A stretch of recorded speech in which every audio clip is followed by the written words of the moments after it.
Shalom Aleihim, Besem Yeshua Hamasyah, salam sejahtera di dalam nama Tuhan Yesus Kristus. Bersama saya Pendeta Henry Tandianta BBS.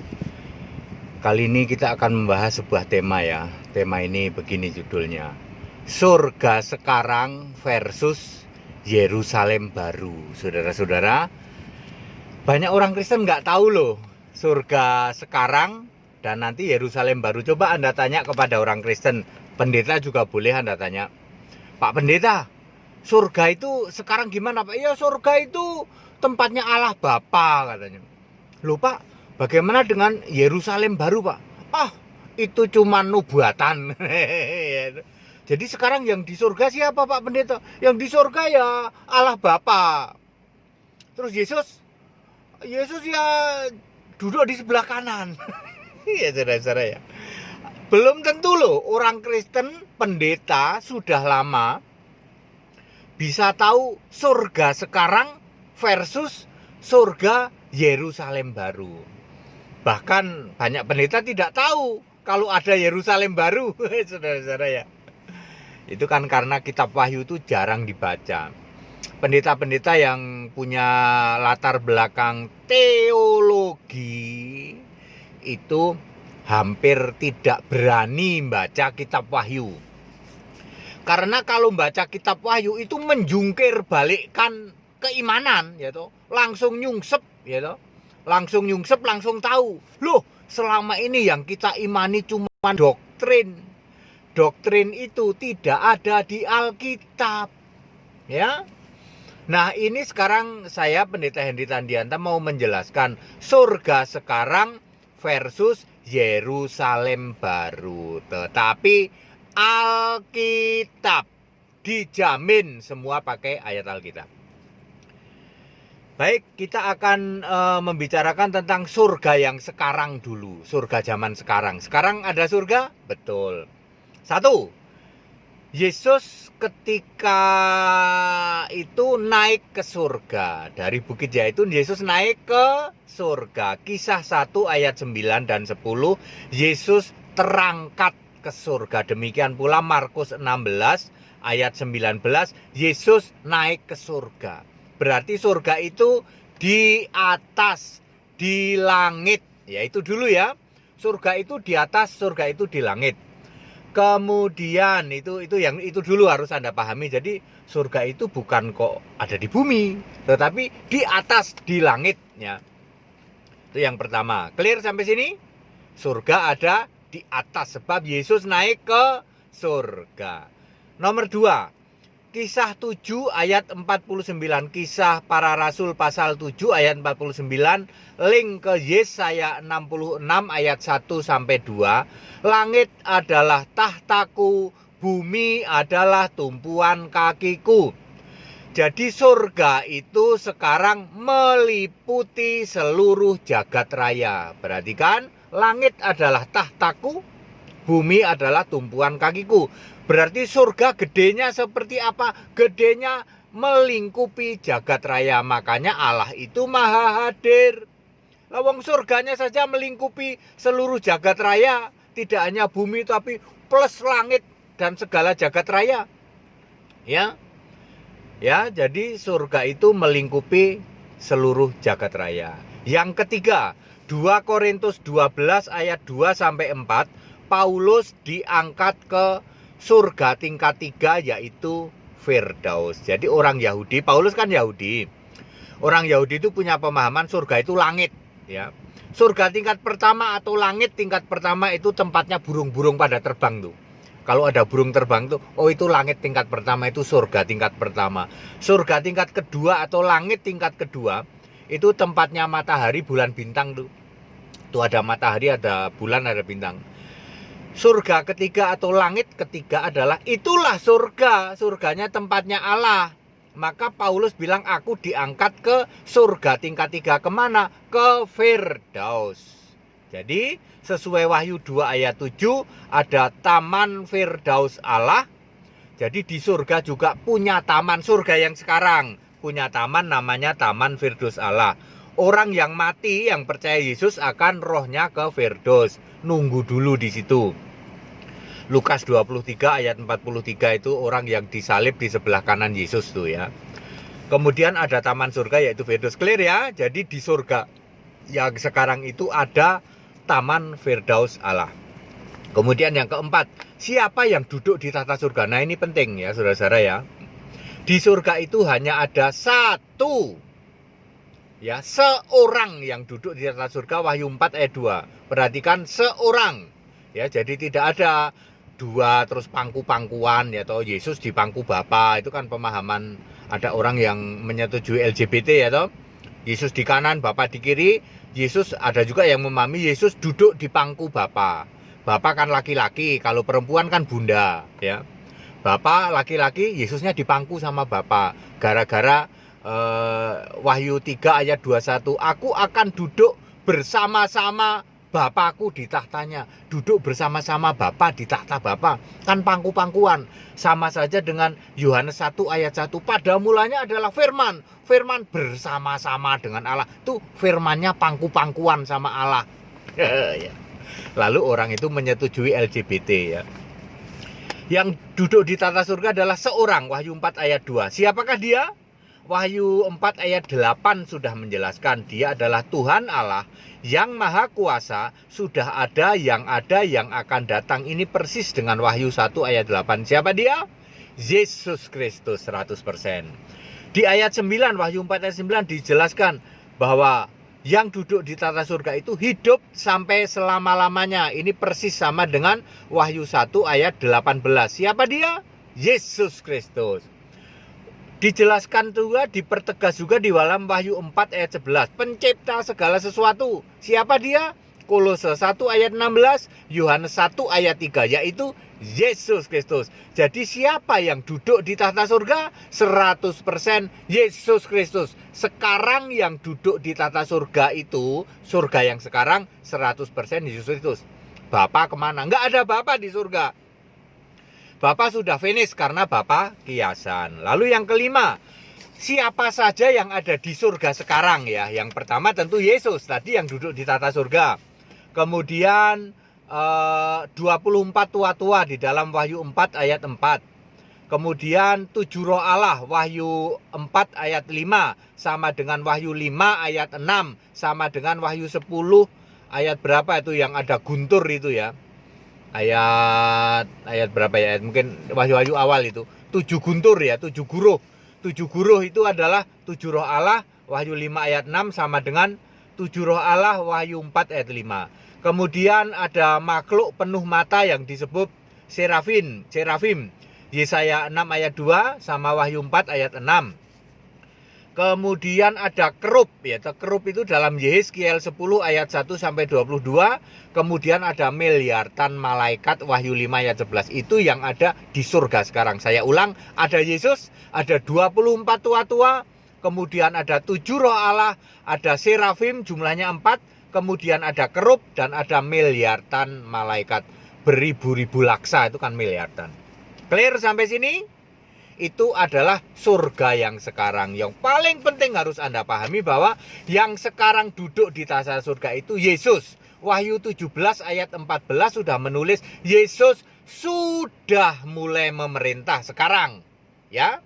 Clear sampai sini? Ya? Jadi sekarang tidak ada Bapa di surga, tidak ada. Bayangkan, Bapaknya saja tidak ada, Anda doa dan nyembah Bapa, waras apa enggak?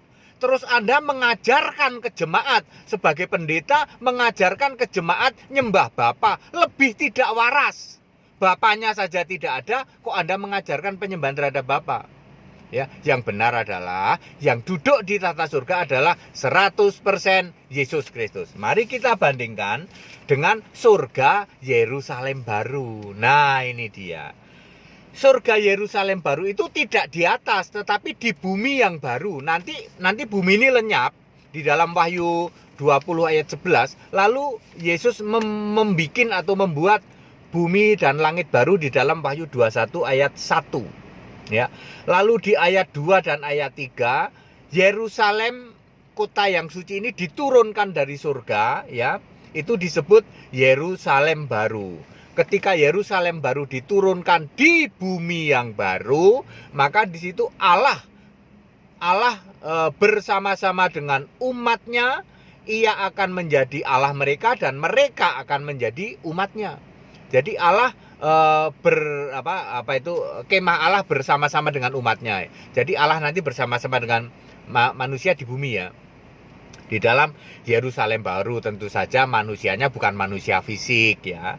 Ya. Terus udah clear ya. Jadi Yerusalem baru itu ada di bumi baru. Yang kedua, Yerusalem baru ini ada dimensinya. Beda dengan surga sekarang kan melingkupi seluruh jagat raya. Tapi nanti di Yerusalem baru ini, surga Yerusalem baru ada dimensinya 12.000 stadia. Atau kalau dibikin meter, 2.400 kilometer. Panjangnya sama, lebarnya sama, tingginya sama. Panjang kali lebar kali tinggi itu sama, yaitu 2.400 km.